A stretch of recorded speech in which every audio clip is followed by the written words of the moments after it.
नमस्कार, स्वागत है आपका हिमाचल न्यूज़ एंड अपडेट्स में। चलिए शुरू करते हैं आज की कुछ बड़ी खबरें। पहली खबर है 205 फीमेल हेल्थ वर्कर्स की नियुक्ति।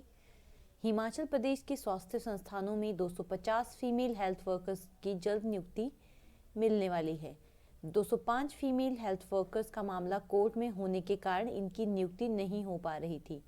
ऐसे में अब कोर्ट ने मामला सुलझाने के बाद सरकार से इन नियुक्तियों को जल्द करने के आदेश जारी कर दिए हैं। स्वास्थ्य सचिव अमिताभ अवस्थी की ओर से इस बारे में स्वास्थ्य निदेशालय को आदेश जारी कर दिए गए हैं। उधर कर्मचारी चयन आयोग से रिकमेंडेशन आने के बाद स्वास्थ्य विभाग उम्मीदवारों की डॉक्यूमेंटेशन प्रक्रिया पूरी करने में जुटा हुआ है।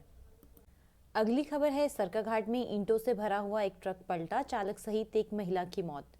हिमाचल प्रदेश के मंडी जिला में एक दर्दनाक हादसा पेश आया है। सरकाघाट घुमारवीं हाईवे पर भांबला के नजदीक मोड़ के पास ईंटों से लदा हुआ ट्रक पलटने से 2 लोगों की मौत हो गई। मृतकों की पहचान ट्रक चालक रमेश कुमार पुत्र भाग सिंह गांव सनवाई डाकघर गेहरा और बबली देवी गांव बही के रूप में हुई है। बबली देवी हादसे के वक्त सड़क के किनारे खड़ी थी और वो ट्रक की चपेट में आ गई और मौके पर ही उसकी भी मौत हो गई।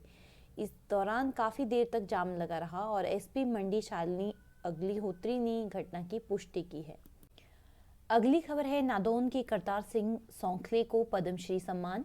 मंगलवार को महामहिम राष्ट्रपति रामनाथ कोविंद ने दिल्ली में आयोजित समारोह में करतार सिंह सौंखले को पद्मश्री सम्मान भेंट किया। नोहंगी गांव निवासी एवं NIIT हमीरपुर से बतौर चीफ फार्मासिस्ट सेवानिवृत्त करतार सिंह अपनी कला में इतने माहिर है कि उन्होंने बांस की तीलियों का प्रयोग करके व उनमें रंग भरकर दुनिया की बड़ी से बड़ी धरोहर को शीशे की बोतल में कैद करके अपनी काबिलियत का प्रदर्शन किया है।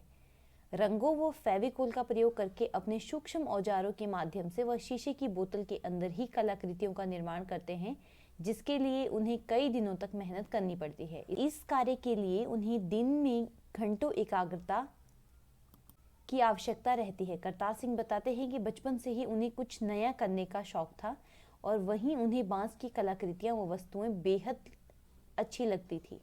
20 वर्ष पूर्व उन्होंने अपने शौक को जुनून में बदलना आरंभ किया, लेकिन उन्हें शुरुआत में असफलता ही मिली, परंतु उन्होंने हिम्मत नहीं हारी।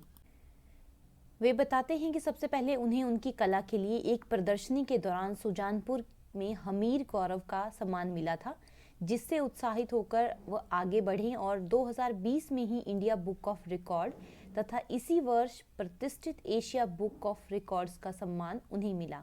इस अवार्ड की विशेषता यह रही कि उन्हें ग्रैंड मास्टर की उपाधि भी दी गई, जो कि बहुत प्रतिष्ठा की बात है।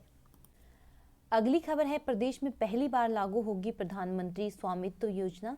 वर्षों से बिना मालिकाना हक के रह रहे जिला हमीरपुर के हजारों ग्रामीणों को बहुत जल्द उनके घरों के मालिकाना हक मिल जाएंगे। 248 पंचायतों वाले 1482 आबादी देह गांव में केंद्र सरकार की ओर से लागू की गई प्रधानमंत्री स्वामित्व योजना लागू होगी। इस योजना को लागू करने वाला हमीरपुर प्रदेश का पहला जिला होगा। इन 1482 गांवों के लोगों के घर इत्यादि रेवेन्यू रिकॉर्ड में उनके नाम पर ना होने के कारण उन्हें बैंकों से लोन सहित विभिन्न योजनाओं का लाभ लेने में परेशानी होती है।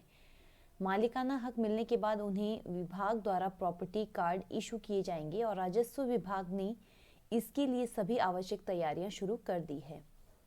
अगली खबर है JBT JOA केस जल्द हल करवाए जाएंगे। सरकारी विभागों की लापरवाही से न्यायालयों में अटके नौकरियों के मामलों पर मुख्यमंत्री जयराम ठाकुर ने अब अफसरों के साथ सरकारी वकीलों को तलब किया है। मंगलवार को सचिवालय में मुख्य सचिव से लेकर सभी अफसरों के साथ बैठक में एडवोकेट जनरल और उनकी टीम को बुलाया गया था।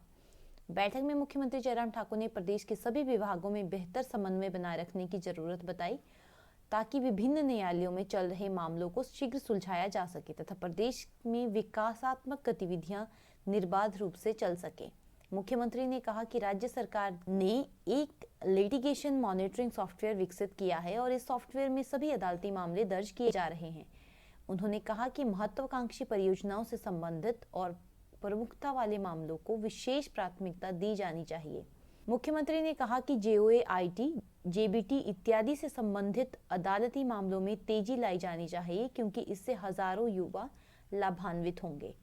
अगली खबर है टेट एग्जाम के एडमिट कार्ड जारी। हिमाचल प्रदेश स्कूल शिक्षा बोर्ड ने 4 विषयों की टेट की परीक्षा के लिए एडमिट कार्ड जारी कर दिए हैं। अभ्यर्थी अपनी एप्लीकेशन नंबर और जन्म तिथि डालकर एडमिट कार्ड डाउनलोड कर सकते हैं। टीजीटी आर्ट्स की परीक्षा 13 नवंबर को सुबह के सेशन में होंगी, जबकि संस्कृत विषय की परीक्षा उसी दिन शाम के सेशन में होगी। तो ये थी आज की कुछ बड़ी खबरें।